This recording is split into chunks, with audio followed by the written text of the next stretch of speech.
Okay, Anthony Smith, Devin Clark के बारे में बात करेंगे अब हम।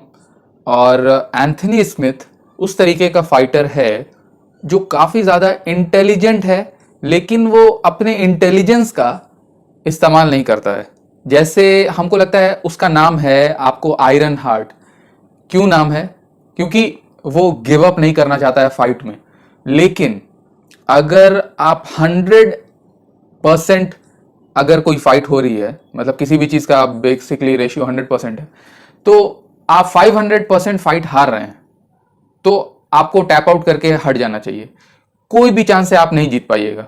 वहां पर आप आयरन हार्ट दिखाकर कुछ नहीं कर सकते हैं, क्योंकि फाइट गेम में आपके पास कुछ ही समय है। एथलीट्स लोगों के पास कुछ ही समय है, 30-35 ईयर्स ओल्ड, और उसके बाद से फिर मतलब ये वाला डेना वाइट ने फेमसली कहा है, this is not a job, this is a opportunity. उसने कहा है ना, तो मतलब इसको एंथनी स्मिथ को समझना चाहिए। और एंथनी स्मिथ ने जो ग्लोवर टेशेरा के साथ जो फाइट वो वाली हुई थी, उसमें हमको ऐसा लगता है कि रेफरी की भी बहुत बड़ी गलती हुई थी कि उसको पहले स्टॉप द फाइट, जो जैसे डैन हार्डी ने कहा था स्टॉप द फाइट। आपको याद होगा कुछ महीने पहले मतलब ये वाली कंट्रोवर्सी चली थी डीन अंपायर और मतलब डैन हार्डी में, हर्ब डीन में।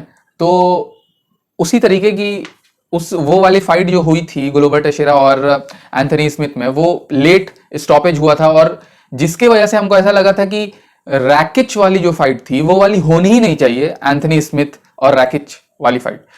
तो एंथनी स्मिथ को अपना इंटेलिजेंसी का काफी मतलब, तो एंथनी स्मिथ को मतलब काफी चुन चुन के फाइट लेनी चाहिए, क्योंकि उसका एज भी हो चुका है बहुत ज्यादा, मतलब वो फाइट्स भी खेल चुका है, और अगर उसको चैंपियन बनना है तो उसको बहुत चुन चुन के फाइट लेनी होगी। और ये वाली फाइट काफी ज्यादा इंटेलिजेंटली पिक्ड अप थी, और अच्छा हुआ कि उसने लोअर रैंक फाइटर से फाइट लिया। और डेविन क्लार्क के बारे में मतलब I don't know anything, may be मतलब एक दो फाइट्स मैंने उसकी देखी होगी, लेकिन हमको ये पता था कि मतलब he is a good wrestler, और मतलब स्ट्राइकिंग भी ठीक ठाक है। यूएफसी में ऐसा तो नहीं होता है कि मतलब कोई बेकार स्ट्राइकर रहेगा या बेकार रेसलर रहेगा, मतलब कि वो थोड़ा ग्राउंड वाला फाइटर था। और डेविन क्लार्क को इजीली सबमिट कर दिया एंथनी स्मिथ ने।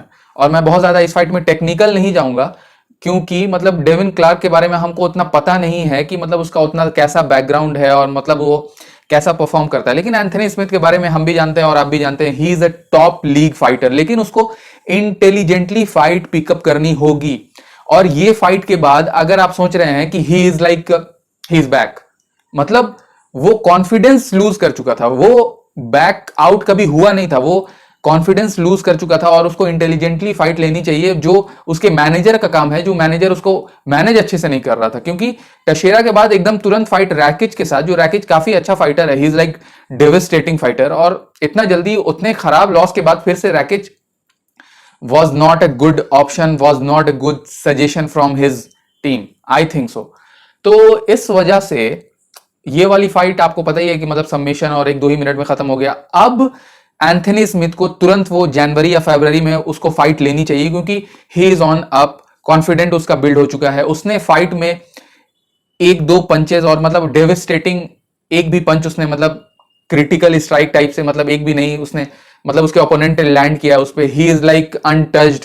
और काफी फाइट के बारे में अगर बात कर लें तो काफी ज्यादा इंटरेस्टिंग फाइट लग रही थी। आग इस बहुत ज्यादा मतलब वो कांटेक्ट, मतलब आप कहिए कि एक्शन पैक्ड था। मतलब तुरंत फर्स्ट में डेविन क्लार्क ही is like on the run, और उसके बाद से फिर मतलब उसने स्लिप और मतलब उसको थ्रो करने की कोशिश की और रेसलिंग गेम करने की, लेकिन एंथनी स्मिथ ने उसको थ्रो करके मतलब इजिली ट्रायंगल और उसके बाद से इजिली सबमिट कर दिया। ट्रायंगल की कोशिश कर रहा था, लेकिन फिर ट्विस्टर की पहले कोशिश कर रहा था, उसके बाद से फिर ट्रायंगल पे उसने सबमिट कर दिया। तो मतलब दैट वाज अमेजिंग। लेकिन अगर आप अभी सोच रहे हैं कि एंथनी स्मिथ, जो मैंने फिर से बोला कि बैक और मतलब अब उसको अपॉर्चुनिटी मिलनी चाहिए, हमको अभी ऐसा लगता है कि उसको एक दो फाइट और अभी लेनी चाहिए, जो लोअर रैंक्ड है, या मतलब 7th 8th मतलब अपने से लोअर रैंक्ड, और अभी 6th या 5th पर होगा वो। लेकिन उसको ही is like a very good guy, इस वजह से उसको यूएफसी हमेशा प्रमोट करना चाहती है। और मतलब ये वाली फाइट मेन इवेंट इस वजह से हुई, और थोड़ा बैक स्टोरी बता दें आपको कि ये 5 राउंड फाइट थी, और पहले 5 राउंड फाइट नहीं थी, क्योंकि ये 3 राउंड फाइट थी, क्योंकि ये को मेन इवेंट था।